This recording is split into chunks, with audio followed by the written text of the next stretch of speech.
katika tamasha la Mfalme Kwejepe, wengi walizani kwamba labda wewe ni mlemavu, si unaelewa pale, naamini watu ambao mlitokea katika tamasha na mliona pale namna ambavyo mashindano yanaendelea. So kuna msanii ambaye alipanda, alikuwa ameshika kamti fulani hivi kuegemea kama sapoti, lakini pia alikuwa amevaa ogo mguuni kwa chini kabisa ya mguu, lakini watu wengi walihisi kama labda ni ulemavu na ila ilikuwa ni nini? Nilipata ajali nikaenda na trekta mguu. Naam, pole. Kwa sasa hivi umerudi kwenye hali ya kawaida, mazoezi nafanya kama kawaida, sasa hivi natembea bila hata kishikizo chochote. Sawa sawa. Bana, niko na D-Money hapa. D-Money, unaona akilisha pande zipi ili watu wa nyumbani kabisa wa sasa hivi watambue kwamba mshikaji yuko mjengoni? Familia mimi nimewangani hapa Idete. Sawa sawa. Idete. Anapatikana kwa wingi sana.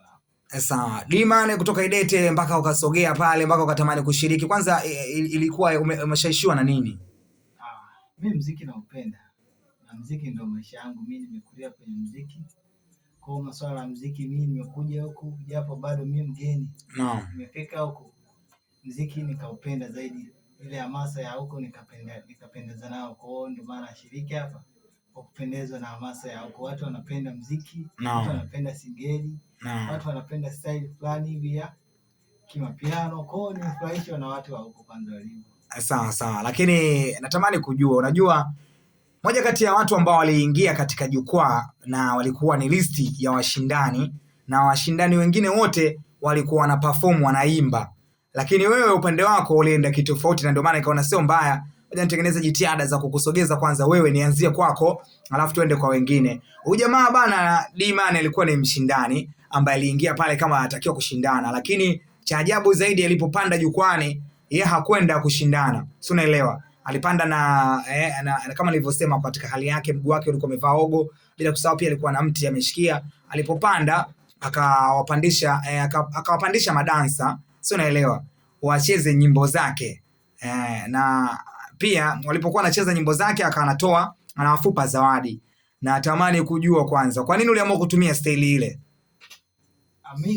Style hiyo ni kwa sababu ya muziki tu mimi naupenda. Alafu mimi napenda muziki wa Tanzania ukuaji wake, kwa hiyo unahitaji motisha. Motisha yake mtu ni zawadi.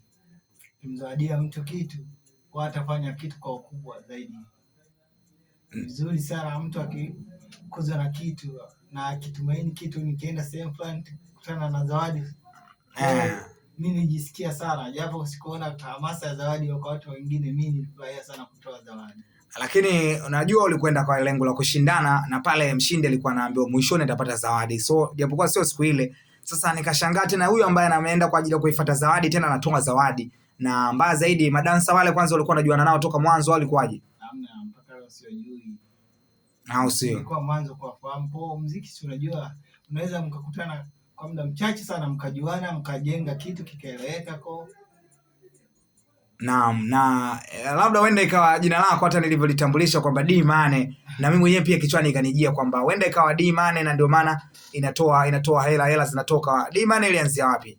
D-Money ilianzia kwenye maisha yangu na kazi zangu nilizokuwa nazifanya. Mimi nilikuwa mfanya biashara mmoja mkubwa. Kwa vitu watu wakapendelea kuniita, wakiniona sehemu napita kwa watu wanakuita D-Money.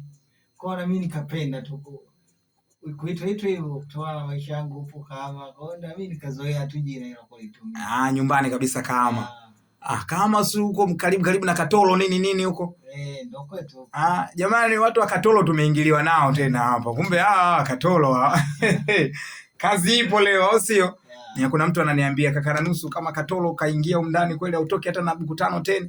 Nikamwambia hamna kuhusu bwana. Mimi nimekuja hapa kwa ajili ya kuhakikisha tunatengeneza. Sasa ukiachana na hayo, mimi naona umefanya kitu ambacho kwa wale madansa kiliwapendeza, lakini pia kikaacha mshangao. Watu walikushangilia sana. By the way, pia wenda ikawa ndio ulikuwa msanii ambao ulikuwa katika hali ya unyonge, lakini watu walikushangilia sana. Uliona uliyapokea vipi yale mapokeo?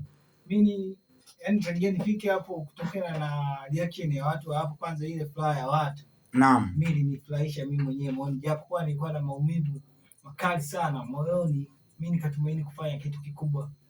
Kwa hiyo naamini baadaye nitakuja nifanye tamasha kubwa sana, au nitakuja nitengeneze kitu kikubwa sana hapa ndani ya huu mkoa wa Morogoro, nitafurahi nao watu, kwa hiyo nimependeza na celebration ya watu wa huko.